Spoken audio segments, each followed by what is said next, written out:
Tommy Bledsoe. I'm really happy to be here again at Chris Ellert Gallery Museum, I should say, Chris Ellert Museum.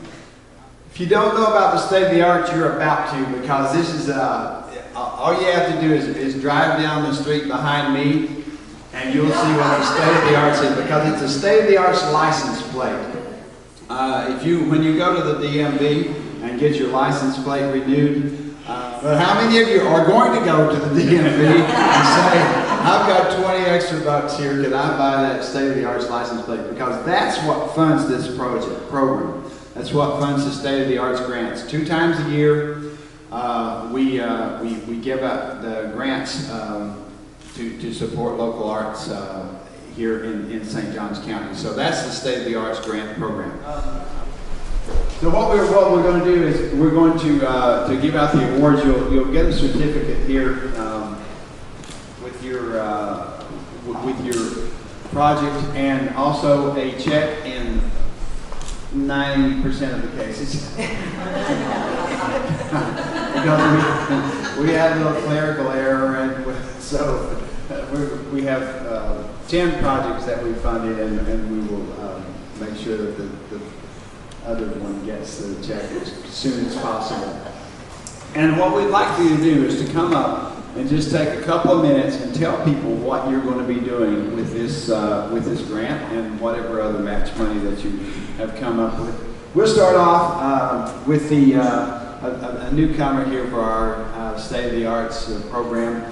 West Augustine Groove Elite Stars, a community performing dance team, Miss Dottie Smith-Sarah.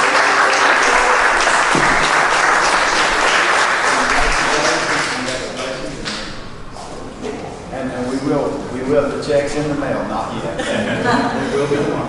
Good evening, everyone. It's so honored to be here. I'm here with my financial staff, Ms. Ollie Victory, and Wages at the West Augustine Groove Elite Stars is a socioeconomic program for our kids who cannot afford to attend dance, and we are reintroducing them to baton, drum corps, drill team, creative parade, all those things, and we're hoping that they will further their education and be involved in a collegiate program. So that's the short of the long of it. The next award goes to Limelight Theatre for the storytelling project at Glenmore. And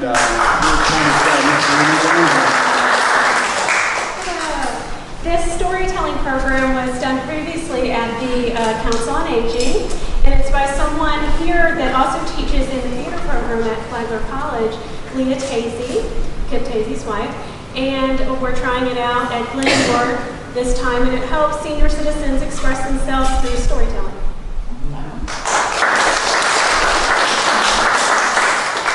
If you want to learn something, ask somebody that's been around for a while, right?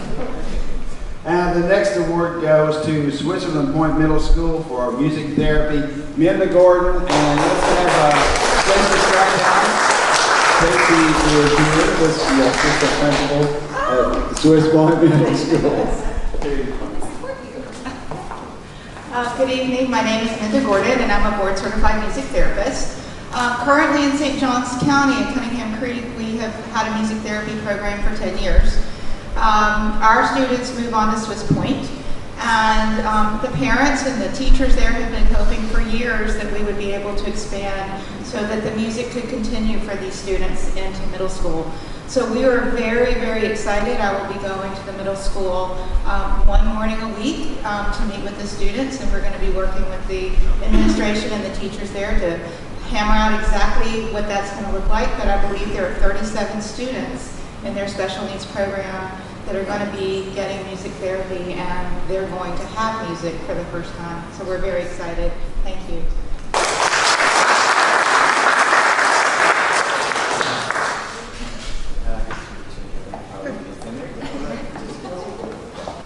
The next one is for the Artist Cultural Education Program, Miss Nancy Christensen, and I think Mr. Robert Jones is here as well.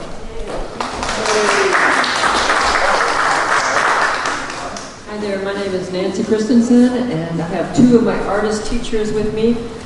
ACE Arts stands for Artist Culture Education, and we actually employ our professional artists here in town to teach at-risk kids in West Augustine their form of art. They have to design the program, teach it within the hour, make it flexible enough for children to get their homework done first, and flexible also for them to get picked up whenever their family comes to pick them up at the end of the school day. So we have had really, really creative programs, and I always like to go and see how, what they come up with. We've had them learn hula dancing, we had them record a song professionally that went into the 450th anniversary celebration last year. We have Miss Kate Merrick here, who does amazing pop-up cards and very creative card making and graphic arts, teaching about nature and some of the history. We have Raghib Hassan Jones here, who was a teacher earlier in his career, and he does wonderful poetry writing with the children and creative writing, spelling, and things like that. So we have a couple of the teachers that we involve, and myself too. And this is our 9th year, so we pay the teachers $50 an hour for their design and their materials and all that stuff. And I'm really proud of the program. Kids love it.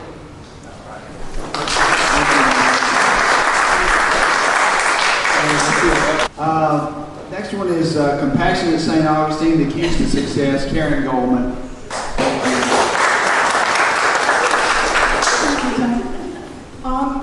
Keys to Success is one of, right now at this point, 14 programs that are either arts-based or related to emotional intelligence that Compassion at St. Augustine is offering at St. John's Youth Academy. For those of you who are not familiar with St. John's Youth Academy, it's a euphemism for the Correctional Institute for Teenage Boys that is behind the regular jail. This is what's called a level 8 facility. It is a total lockdown facility.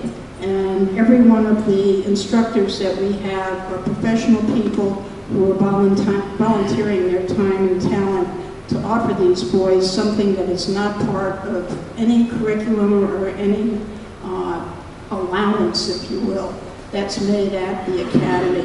Keys to Success is a program that is being offered by Felicia Regan, and she has been doing this at the Homeless Coalition. She is now doing it at the Academy, and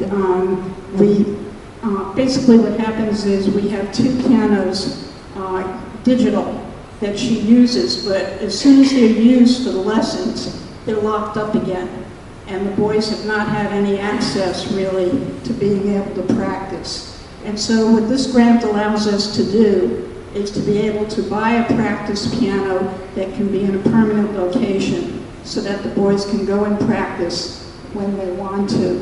And when they've had those rare opportunities to do it, they've been practicing as late as 9 o'clock at night. This is a gift that will keep giving and hopefully give these boys not only the experience of creating music, but for some of them possibly a path for not just a hobby or a skill, but an avocation or a career path as well.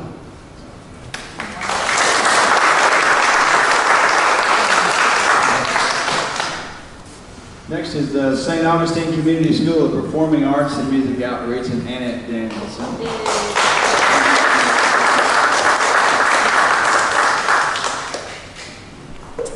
Ooh, it's bright. Well, St. Augustine Community School of Performing Arts, we've started in 2009. It's been a few years. This grant will be to serve SES and the Boys and Girls Club. SES is St. Augustine Youth Services. Have any of you guys heard of St. Augustine Youth Services? A wonderful, wonderful program for boys in crisis, and they live there. So they have the elementary house, the middle school house, and the transition into adult house. They can house 30 boys in each of the homes. They live there with counselors and house parents. And we've donated instruments. We put them in all the houses and the main building, the administrative building, and we've also put guitars in all of the children's hands that are participating. When they leave the facility after 2 to 3 years, we donate the instrument to the child who has showed an interest in that. And then at the Boys and Girls Club, we also work there, and we have instruments that we take into the Boys and Girls Club, and we have choir at both facilities. So this grant will be specifically to prepare for 4 performances on both organizations. And we had one performance this past Saturday night, which was very exciting. It was the first time that the boys at SES performed at one of their fundraisers, which was a slam dunk for a fundraiser. They did really well with their fundraising, and one of the boys wrote a song and sang it, and then the whole group team together wrote a song, and we were able to send someone new, Rebecca Danielson, and she has moved here, and that's my daughter. But it's just very exciting to be working with her. But one thing I just want to say very quickly is we have an amazing amount of gifts here in this room, and we're sort of like overlapping. Like I could help you. Thank you. I can help her. I have a piano, and you know what I'm saying? So we should. I don't know how we could do it. I will just take the money back. We could organize. There's so much networking, and like you guys, we talked, and you're right down the street, and we complement each other, and you guys too, you know. And so there's so much we can do together to help this community, and I just look forward to teamwork. All right.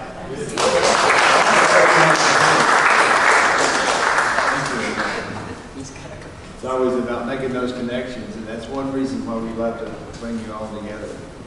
The Cyprian Center for Expressive Arts, Forging Possibilities, beginning metal smithing. I think Mr. Ted Voorhees, the Reverend Ted Voorhees, is going to tell us, and I think Joel Bagnall. Yeah, Joel Bagnall. Cyprian Center for Expressive Arts is partnering with Compassion St. Augustine on this program, and I'm going to let Joel tell you about it. Hi, I'm Joel Bagnall, and I'm the local goldsmith over on Everly Street.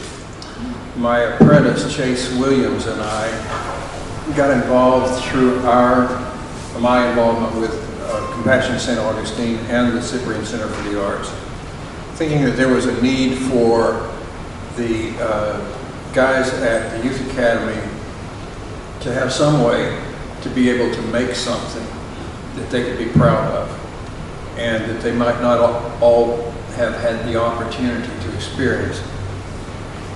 We put on a sort of a seminar work session about 3.5 or 4 weeks ago with 8 of the guys that were there. And it was an incredible experience for Chase and for me. And by the time that we left after about 2 hours, they were saying, well, when are you going to come back? When are you going to come back? So we did some forging activities with some of my tools. And one guy didn't know which end of the file to hold to accomplish his task. And I wish you could have seen his eyes light up at the end of the session when he felt like that he had really been able to learn something. These guys can't wear what they make. They have to put them in storage until they leave or give them as a gift. What this grant is going to allow us to do is to make a portable workstation on wheels that will incorporate a really nice polishing machine as well as forging equipment and hand tools. And this will be mobile so that we can be able to use it at the academy, or we could use it at Boys and Girls Clubs or other places where this kind of hands-on connection with raw materials and tools can help young men feel like that they have a special connection with what they can create with their own hands. Okay. The next one is the St. John's Technical High School live drama. We have Cynthia Williams here, the principal of the Technical High School, Linda Mayer, and Amy Angelilli. Please come on and Come on up here, Cynthia. Oh, you're going to get You got a great photographer. Yeah. This program is really going to be exciting for me because I've got middle schoolers and they always seem to have identity issues. And Amy's going to work with us doing some improv classes. And hopefully it's going to be a way for them to find themselves and find some of their talents. And we've done some readers' theater that has really eliminated some of the ideas that they have just by them reading things. So I'm hoping that they'll be able to take this and make them more successful as they go out into the world where they wouldn't. They're very withdrawn sometimes, and I want them to be a little bit more exuberant about things. So Amy's really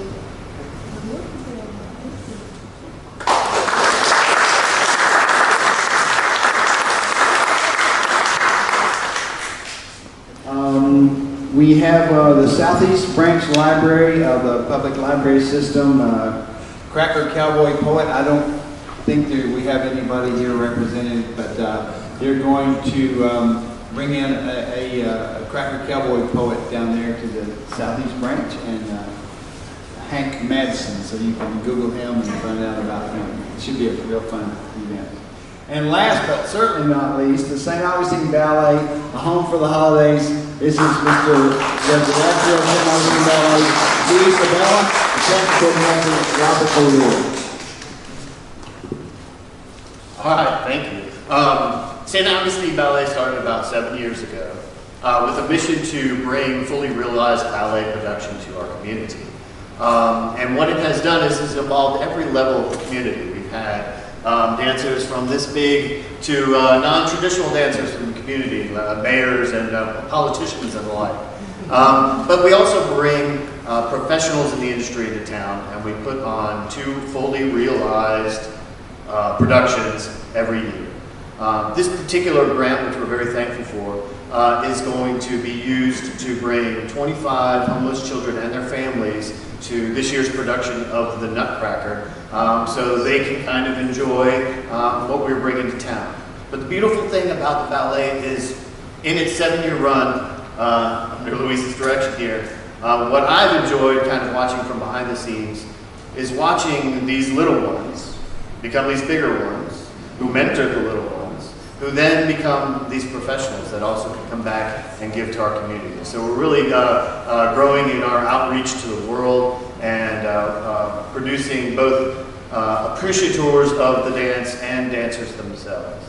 So thank you very much.